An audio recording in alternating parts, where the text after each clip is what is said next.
सबसे पहले मैं बहुत बहुत धन्यवाद करता हूँ विक्रम साराभाई का और स्पेशली जो होस्ट टीम है जिन्होंने ये एक अच्छी अपॉर्चुनिटी हमें दी है हमारी मोबाइल साइंस लैब के बारे में बताने के लिए। पहले मैं अपना परिचय दे देता हूँ।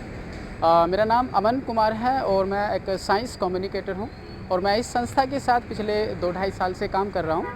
हमारी इस संस्था का नाम है SPSTI, society for promotion of science and technology in India from Panchkula. हम साइंस को प्रमोशन के लिए ही काम करते हैं। उसके लिए हमारी एक बस है mobile science laboratory circus of science supported by NCSTC DST government of India. तो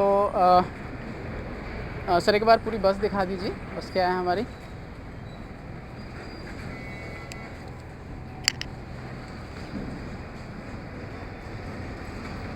जी सर ऐसे कैमरा कर दीजिए। Is it right? Okay, thank you. ठीक है। सो ये हमारी बस है mobile science laboratory circus of science, विज्ञान का जंतर मंतर। तो चलिए पहले इसके अंदर विज़िट करते हैं, फिर उसके बाद बाहर का दिखाते हैं। सो मैं एक बार सर से रिक्वेस्ट करूँगा कि पहले एक बार अंदर का व्यूज़ दिखाइए। तो ये कंप्लीट व्यूज़ है। तो अभी जो आप यहाँ पर जो ये जो भी साइंस आइटम यहाँ पे देख रहे हो, ये सारा वो सामान है जो हम स्कूल में बच्चों को दिखाते हैं। चलिए हमारे 2 सेशन चलते हैं पैरेलली क्लासरूम में। हमारा जो ये सामान यहाँ पे रखा हुआ है साइंस का, ये क्लासरूम्स पे ही जाता है और 2 सेशन पैरेलली, एक केमिस्ट्री एंड बायोलॉजी का चलता है और सेकेंड रूम में हमारा फिजिक्स एंड मैथमेटिक्स का चलता है। सो मैं one by one will try to explain everything. So this is microscope और हम बच्चों को माइक्रोस्कोप में स्लाइड्स बनाना सिखाते हैं। लाइक ये ऑनियन पील है, ये किसी एक स्टूडेंट की बनाई हुई है जो हमने अपने रिप्रेजेंट कर रखी है। हमारे पास 2-3 ऐसे माइक्रोस्कोप हैं। सो और माइक्रोस्कोप को कैमरे के साथ अटैच किया गया है ताकि उसको हर एक स्टूडेंट विजिबल ईजिली देख सकें। सो एक टेक्नोलॉजी है 3D टेक्नोलॉजी, जो काफ़ी अब डेवलप भी हो रही है 3D टेक्नोलॉजी। तो उसका एक 3D पेन हमने यहाँ पे भी बच्चों के लिए रख रखे हैं, जो हम 6 to 7th एक क्लास के बच्चों को बताते हैं इन अ वर्कशॉप मोड। सो जैसे कि 3D टेक्नोलॉजी स्पेयर पार्ट बनाने के लिए भी काफ़ी यूज़ किए जा रहे हैं, तो काफ़ी जगह इसका यूज़ किया जाता है। सो जैसे यह एक्सपेरिमेंट है इलेक्ट्रोलिसिस ऑफ वाटर, जो क्लास में हम परफॉर्म करके दिखाते हैं हर एक स्टूडेंट्स को। So you can see electrolysis, जो वाटर का ब्रेक होता है एच और ऑक्सीजन में। सो this is the capillary reaction, most important experiment. Actually इस एक्सपेरिमेंट का हम मोस्ट एप्लीकेशन जो है, जैसे अगर कोई ड्रग्स लेता है तो उसके ब्लड में से ड्रग्स को सेपरेट करने के लिए हम इसी टेक्निक्स का यूज़ करते हैं, कैपिलरी एक्शन का ही यूज़ करते हैं। और ये कुछ यहाँ पे केमिस्ट्री के कुछ फ्यू ग्लासवेयर्स दिखाए गए हैं, जैसे कि ग्लासवेयर्स, कॉनिकल फ्लास्क हैं और ये कुछ फार्मूलाज डिज़ाइन के लिए कुछ बॉल्स भी हैं हमारे पास जो बच्चा उनको समझता है। जैसे कि ये फार्मूला है यहाँ पे सल्फ्यूरिक एसिड, तो सल्फ्यूरिक एसिड यानी कि H2SO4। तो बच्चा इसको जब हाथ से बनाता है तो बहुत इजी इसको गेन कर पाता है कि H2SO4 होता क्या है। तो इसके लिए पूरी एक किट है हमारे पास जो हम बच्चों को डिलीवर करते हैं और बच्चा अपने हाथ से हर एक फार्मूला बनाता है, H2SO4, sulphuric acid, ethanol, water, whatever. Except that ये TDS meter, TDS basically everybody know that कि TDS जो है वो हमें पानी की गुणवत्ता के बारे में बताता है। सो हम हर एक स्कूल में पानी को कैसे टेस्ट किया जाता है वो बच्चों को हम एक्सप्लेन करते हैं। टैप वाटर और RO के वाटर को अलग अलग सैंपल के साथ इसको टेस्ट किया जाता है। सिमिलरली हमारे पास यहाँ पे हायर क्लासेस के लिए इलेक्ट्रॉनिक्स हैं, जिसमें ब्रेड बोर्ड में उनको सीरीज और पैरेलल सर्किट समझाया जाता है ऑन ब्रेड बोर्ड, और with the help of multimeters उनको कैलकुलेशन समझाई जाती है, कैलकुलेशन कैसे की जाती है। और ये हैं हमारे कुछ मैथमेटिक्स मॉडल्स जो आप यहाँ पे देख रहे हो। जैसे कि ये जो है ये हमारी वर्कशॉप हुई थी in collaboration with Punjab state council. तो जैसे कि एक स्टूडेंट है वो एक ट्रायंगल एक बोर्ड पे बनाता है, जस्ट इमेजिन करता है कि एक ट्रायंगल बना दी, लेकिन वो ये नहीं पता होता है कि इसकी लेंथ क्या है, लंबाई चौड़ाई कितनी हो सकती है उसकी, कोई भी एक त्रिभुज है जो भी है, आयत है जो भी। तो इसको एक पर्टिकुलर मेजर करने के लिए यहाँ पे एक शीट ली गई है और इसकी हेल्प से बच्चा कोई भी एक ट्रायंगल बना सकता है, इक्विटेरियन ट्रायंगल, राइट एंगल ट्रायंगल, कोई भी डिज़ाइन कर सकता है और एंगल भी मेजर कर सकता है। और यहाँ से वो ये भी सीख सकता है इन प्रोटेक्टर की हेल्प से कि जो ट्रायंगल होता है उसके जो 3 एंगल्स होते हैं उनका जो सम होता है 180 डिग्री ही होता है, बजाय बोर्ड पे लिखने के कि हम बता देते हैं बच्चों को कि 180 डिग्री होता है, लेकिन यहाँ पे वो प्रैक्टिकली समझता है कि 180 डिग्री कैसे बन रहा है। That is. तो अलग अलग मॉडल्स हैं यहाँ पे हमारे पास जियोमेट्री के।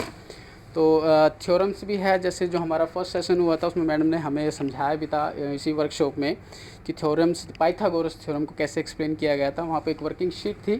तो यहाँ पे हमारे पास ये बना बनाया मॉडल होता है। I will try to explain it.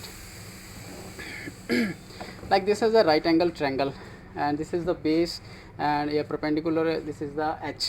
तो थ्योरम बोलती है कि जब हम इन दोनों के स्क्वायर का ऐड करेंगे तो वो इसके इक्वल आ जाता है। सिमिलरली हमने यहाँ पे कुछ दाने यहाँ पे यूज़ किए हैं, तो जब हम इसको ऐड करते हैं वो इसके स्क्वायर के बराबर आ जाता है। आई मीन बेस का स्क्वायर परपेंडिकुलर का square is equal to H का स्क्वायर। इस यहाँ पे थ्योरम प्रूफ हो जाती है। और उसी ही दिन मैडम ने हमें एक थीम और करवाई थी, जैसे कि जो वॉल्यूम और कोन का रिलेशनशिप हमें समझाया था। हमारे पास इसका एक वर्किंग मॉडल भी है वॉल्यूम कोन रिलेशनशिप का, कि 1/3 ही होता है सिलेंडर का। इसका होता है 1/3 पाई आर स्क्वायर एच और पाई आर स्क्वायर एच इसका सिलेंडर का होता है। तो उसको प्रैक्टिकली समझाया जाता है पानी के हेल्प से। इसको 3 बार इसके अंदर भर के डाला जाता है और इससे बच्चा इजीली समझ जाता है कि इन दोनों के बीच में क्या रिलेशन है। तो डिफरेंट टाइप्स ऑफ मॉडल हमारे पास यहाँ पे पड़े हैं। एंड नाउ जैसे कि यहाँ पे कुछ मिनरल्स और बच्चों को समझाया जाते हैं जो बहुत ही रेयर मिलते हैं, जैसे कि ये कॉपर है। जब इनको खदानों से निकाला जाता है तो वो कुछ इस फॉर्मेट में निकलते हैं, अलग अलग टाइप्स के। जैसे ये आयरन है, ये एक हेमेटाइट है। तो 6 टाइप्स होते हैं, हेमेटाइट, मैग्नेटाइट, अलग अलग टाइप्स होते हैं। तो जो हेमेटाइट होता है वो उसमें जो आयरन कंटेंट होता है 60%, सबसे ज़्यादा आयरन कंटेंट हेमेटाइट में ही पाया जाता है। तो ये उनका एक नमूने बोल सकते हैं कि जब उनको अर्थ से निकाला जाता है खदानों में से तो वो कुछ इस फॉर्मेट में निकलते हैं। इसी प्रकार ये एमोनाइट फॉसिल, जो आज से लाखों करोड़ों साल पहले जो जीव समुद्र में रहा करते थे, तो जब वो मर जाते हैं तो एक जीवाश्म के रूप में बन जाते हैं। इसी प्रकार ये कोरल, जिसको हम मूंगा, जिसके हम रिंग भी ढालते हैं हाथों में, तो उसका भी एक यहाँ पे फॉर्मेट है और सबका राइट अप यहाँ पे लिखा हुआ है। And this is the Archimedes principal. yes ma'am, is there an issue? hello,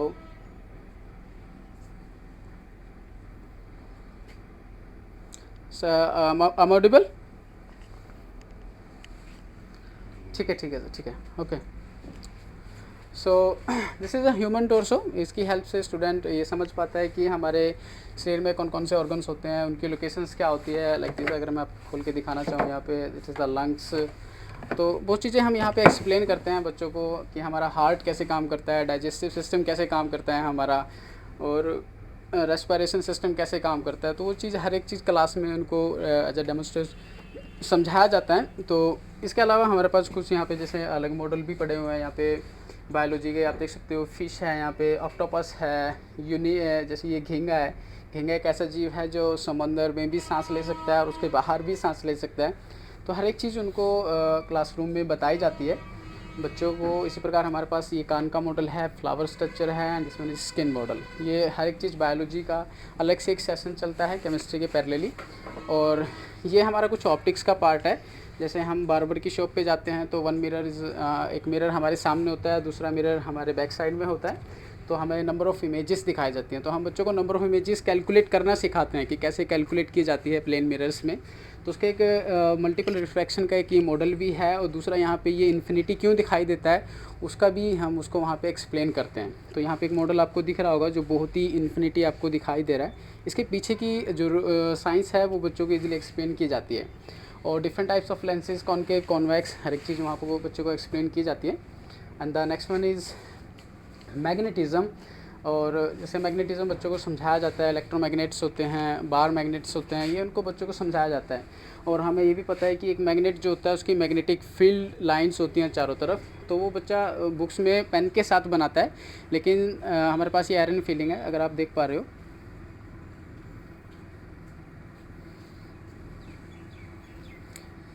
तो अगर आप क्लियरली देख पा रहे हो कि एक पैटर्न नज़र आ रहा है जिसको हम मैग्नेटिक फील्ड लाइन बोलते हैं। ये बार मैग्नेट है जो आपको दिख रहा होगा। सिमिलरली यहाँ पे यू शेप है, यहाँ पे एक मैग्नेट। तो जब ये इस तरह की शेप बच्चा अपने हाथों से करके देखता है तो वो ये समझ पाता है कि जो मैग्नेटिक फील्ड है वो पोल्स पे बहुत ज़्यादा स्ट्रॉन्ग होती है एज़ कम्पेयर टू सेंटर। तो ये चीज़ हम बच्चों को वहाँ पर समझाते हैं क्लासरूम में। इसके अलावा इलेक्ट्रोमैग्नेट भी बच्चों से बनवाया जाता है। और मोस्ट इम्पोर्टेंट जो 6 to 7 8 क्लास, अभी सर ने कल आई थिंक सेकंड सेशन था एस्ट्रोनॉमी से रिलेटेड, तो सर ने हमें बनवाया भी था ये। तो हम ये स्कूलों में ऑलरेडी बनवा भी रहे हैं। हमने ये किट्स विक्रम साराभाई से ऑलरेडी मंगवा भी रखे हैं। तो हमारे pin hole camera, periscope, kaleidoscope, lens camera, ये सारी चीज़ हम बच्चों को 6 to 8 क्लास तक के बच्चों को हैंड्स ऑन एक्टिविटी हम उनको देते हैं इन वर्कशॉप मोड। और ये जैसे कि ये मॉडल है, वर्किंग मॉडल है, जैसे कि हम बच्चों को एक चैलेंज है, इस बच्चों के लिए एक चैलेंज रहता है कि आप इन नट्स को एक बार ऐसे ही घुमाइए कि ये लगातार घूमते रहें। तो ये एक तो बच्चों को बड़ा ही अट्रैक्टिव सा लगता है ये। उसका सिंपल सा रीज़न ये है कि एनर्जी से रिलेटेड एक्सपेरिमेंट है ये, एनर्जी रिंग इसको बोला जाता है। इसमें बेसिकली हो क्या रहा है, जैसे हम क्लास में पढ़ते हैं कि energy never be created and never be destroyed but it can be transfer from one energy to another energy. तो सिमिलरली मैं क्या करता हूँ, नट्स को कुछ एनर्जी देता हूँ और पोटेंशियल एनर्जी यहाँ पर मैं इसको क्रिएट करता हूँ और यहाँ पे पोटेंशियल एनर्जी में ही रखने की कोशिश करूँगा। तो मैं इनको जब अपनी मांसपेशियों की एनर्जी देता हूँ तो ये पोटेंशियल एनर्जी में ही रह रहे हैं, लेकिन ग्रेविटेशन की वजह से ये काइनेटिक में बदल रहे हैं। तो यहाँ पर ट्रांसफ़र हो रहा है एनर्जी का, potential to kinetic, but energy never be destroyed. तो ये एक अच्छा मॉडल है एनर्जी से related. Similarly Newton cradle, everyone, हर कोई इसको जानता है कि न्यूटन क्रेडल क्या है, और इससे हम न्यूटन थर्ड लॉ भी समझते हैं, कंजर्वेशन ऑफ मोमेंटम भी समझते हैं। Like this Newton third law, every direction is equal and opposite and momentum also m is equal to p is equal to mv। कोई ऑब्जेक्ट है, इसका मास m है, और जब ये नीचे की तरफ जाएगा तो वेलोसिटी भी गेन करेगा, तो m into v that is the momentum. तो ये मोमेंटम पास करता है 1 by 1 and the question is that why, कि यहाँ से एक बॉल ही क्यों जा रही है, तो यहाँ पे न्यूटन थर्ड लॉ अप्लाई हो जाता है, तो इस वजह से एक बॉल ही जा रही है। एंड ये साउंड से रिलेटेड एक्सपेरिमेंट है। स्लिंकी की हेल्प से उनको वेव्स बताई जाती है कि लॉन्गिट्यूडनल वेव्स क्या होती है, ट्रांसवर्स वेव क्या होती है, like these are the longitudinal waves. इसमें क्या होता है, जो हमारी जो वेव्स, जो माध्यम के जो कण होते हैं, उनकी जो डायरेक्शन होती है वेव की डायरेक्शन में ही रहती है, इसको हम लॉन्गिट्यूडनल बोलते हैं। Like this is the tuning फोक। बच्चा इजीली समझ पाता है कि साउंड कैसे प्रोड्यूस होती है, और जस्ट वाइब्रेशन की हेल्प से प्रोड्यूस होती है। अगर मैं इस पर हिट करूँ तो वाइब्रेशन होती है इसमें, तो बच्चा समझता है कि वाइब्रेशन की वजह से ही साउंड प्रोड्यूस होती है। And this is the most important for high classes, when day graph generated. हमें बचपन में समझाया जाता है स्थिर आवेश यानी कि स्टैटिक इलेक्ट्रिसिटी के बारे में समझाया जाता है। जैसे हम बचपन में कंघे के साथ कागज़ के कुछ पार्टिकल को उठाते हैं, या रात को जब हम स्वेटर निकालते हैं तो कुछ साउंड की आवाज़ आती है, चरचर साउंड की आवाज़ आती है। जब बारिश होती है तो बादल कैसे गरजते हैं, उनमें लाइट प्रोड्यूस होती है। तो उसका यहाँ पर एक्सपेरिमेंटल मॉडल यहाँ पे समझाया जाता है। इसके अलावा और भी बहुत सी एक्टिविटीज़ होती हैं हमारी, क्योंकि हमारा जो सामान है, आप देख रहे हो ये जो यहाँ पे ट्रंक्स रखे हुए हैं, तो सारा सामान इनमें रखा जाता है। केमिस्ट्री का अलग, फिजिक्स का अलग, बायोलॉजी का अलग। तो ये हमारी मोबाइल साइंस लेबोरेटरी है, जो मोबाइल एरिया में ऐसे स्कूलों में विज़िट करती है जहाँ पे इस तरह की लैब्स की बहुत ज़्यादा ज़रूरत है, और वहाँ पर बच्चों को एक साइंटिफिक टेम्परामेंट क्रिएट करने की कोशिश करती है। और इसके अलावा हमारा और भी सेशन होते हैं, मैं बाहर दिखाना चाहूँगा। लाइक एक हैंड्स ऑन एक्टिविटी है। इफ योर पेन है सर, कोई बात नहीं।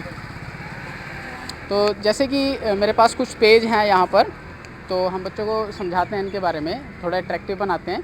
जैसे मेरे पास ये पेन है, तो आप लोगों के सामने मैं इस पेन के साथ कुछ लिखूंगा पेज पर, अगर आप विजिबल कर पाओ तो मैं इस पेज पर कुछ लिख रहा हूँ। आई थिंक एवरीबडी, अगर इसको कोई देख पा रहा है, ठीक है। मैंने इन दोनों पेजों पे कुछ लिखा है, तो वो काफ़ी आई कैचिंग एक्सपेरिमेंट है। बच्चा नहीं समझ पाता कि क्या हो रहा है यहाँ पर, वो बुक्स में इस चीज़ों को पढ़ता है, लेकिन जब मैं इस पर कुछ स्प्रे करता हूँ तो हमें कुछ दिख जाता है। लाइक हर एक पेज पर, मेरे पास बहुत से पेज हैं यहाँ पे, मैंने हर एक पेज पे कुछ ना कुछ लिखा है। जैसे ये है सर्कस ऑफ साइंस। तो यहाँ पे देख रहे होगे ये पिंक कलर आ रहा है, बेसिकली कुछ नहीं है, ये इंडिकेटर्स है जो 10th लेवल क्लास पे और 6th स्टैंडर्ड में भी पढ़ाया जाता है कि फिनोफ्थलीन जो है वो एसिड के साथ कलरलेस रहता है और बेस के साथ वो पिंक कलर का हो जाता है। तो मैंने जैसे इस पर बेस के साथ, फिनोफ्थलीन के साथ ऑलरेडी एक मैसेज लिख रखा था, तो जैसे ही मैंने उस पर कोई भी बेस डाला तो ये turn into pink colour. Similarly यहाँ पर कुछ कलर चेंजिंग एक्सपेरिमेंट भी हैं जो आई कैचिंग रहते हैं। जैसे ये कलर आ गया, पिंक कलर आ गया, जैसे मैं थोड़ी देर पहले समझा था, अब ये कलर यहाँ से गायब हो जाएगा। तो बड़ा ही इंटरेस्टिंग ये एक्सपेरिमेंट होते हैं। तो ये सारे एक्सपेरिमेंट इस टाइप से चलते हैं, कलर चेंजिंग एक्सपेरिमेंट से। इसके अलावा हमारा एक, जैसे कि हमने वीडियो में देखा था, हमारा एक स्काई वॉच, सितारों से मुलाकात भी एक प्रोग्राम रहता है और ये शाम के टाइम पे ही रहता है। इसमें हम गांव में विज़िट करते हैं और बच्चों को, वहाँ पर लोगों को टेलीस्कोप के बारे में बताया जाता है कि टेलीस्कोप क्या होता है। 2 टाइप्स के रहते हैं, तो दोनों ही टाइप के हमारे पास टेलीस्कोप रखे हुए हैं। जैसे कि ये है power Sikar Celestron reflecting telescope, एक उधर रखा हुआ है हमारे पास रिफ्लेक्शन टेलीस्कोप। तो उस प्रोग्राम के तहत उनको जैसे मून होता है, फुल मून दिखाया जाता है, जुपिटर होता है, जुपिटर भी दिखाया जाता है। तो जब इन चीज़ों को करीब से देखते हैं तो एक साइंटिफिक टेम्परामेंट ही क्रिएट होता है। तो इस फील्ड में हम रेगुलरली काम करते हैं। तो अभी जो हमारी ये मोबाइल साइंस लेबोरेटरी है करंटली इन हरियाणा की डिस्ट्रिक्ट यमुनानगर और डिस्ट्रिक्ट मेवात में अभी विज़िट कर रही है। और अभी तो स्कूल ऑफ हैं, जब हमारे स्कूल ऑफ हो जाते हैं तो हमारे इवनिंग कम्युनिटी प्रोग्राम चल जाते हैं, जिसमें हम एक हमारा प्रोग्राम रहता है प्रयास करके। प्रयास में हमारा लोगों को ये समझाने का प्रयास रहता है कि पानी को कैसे साफ़ किया जा सकता है या पानी को हम कैसे टेस्ट कर सकते हैं, मिल्क टेस्टिंग कैसे कर सकते हैं, सॉइल टेस्टिंग कैसे कर सकते हैं। और जैसे आजकल कोविड चला हुआ है तो हमारा एक कोविड अवेयरनेस प्रोग्राम भी चला हुआ है। तो उसमें हम लोग गाँव में जाते हैं, 15-20 लोगों को सरपंच के साथ कांटेक्ट करके उनको इकट्ठा करते हैं और उनको पूरा सोशल डिस्टेंसिंग फॉलो किया जाता है और उनको समझाया जाता है कि कोविड-19 क्या है, ओमिक्रॉन क्या है, डेल्टा वेरिएंट क्या था, इनके सिम्टम्स क्या है और इनसे कैसे बचा जा सकता है। और टीकाकरण के लिए भी हम लोगों को प्रेरित करते हैं कि टीकाकरण ज़रूर अवश्य कराइए। तो इस तरह की हमारी गतिविधियाँ चलती रहती हैं। और इसके अलावा हमारे कुछ लेक्चर सीरीज़ भी ऑनलाइन चलते रहते हैं। लेक्चर सीरीज़ में जैसे कुछ कोविड से रिलेटेड भी हमारे लेक्चर चलते हैं, जिसमें पीजीआई के आईएम्स के जो डायरेक्टर्स होते हैं वो अपनी स्पीच देते हैं कोविड के ऊपर, उसके बारे में समझाते हैं कि क्या से इससे कैसे बचा जा सकता है, क्या इसके सिम्टम्स है। तो वो ऑनलाइन मोड में चलता है। सो बस ये है हमारी मोबाइल साइंस लेबोरेटरी। मैं सर से रिक्वेस्ट करूँगा कि एक बार फिर से मोबाइल साइंस लैब को फ्रंट से और बैक से भी ज़रूर दिखाइए, क्योंकि हमारी जो मोबाइल साइंस लैब है दूर से ही कैचिंग होती है। सो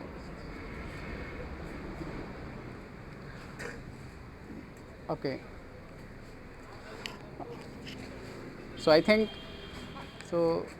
बस यही है हमारी मोबाइल साइंस लैब में अभी तो फ़िलहाल तो।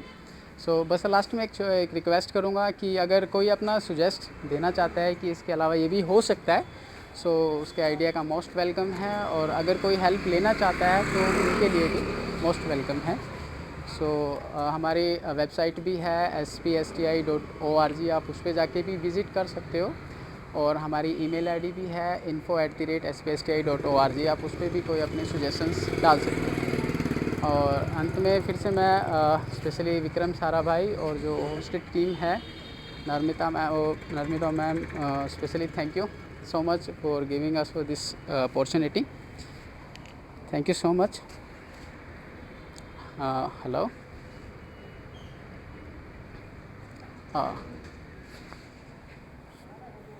Okay.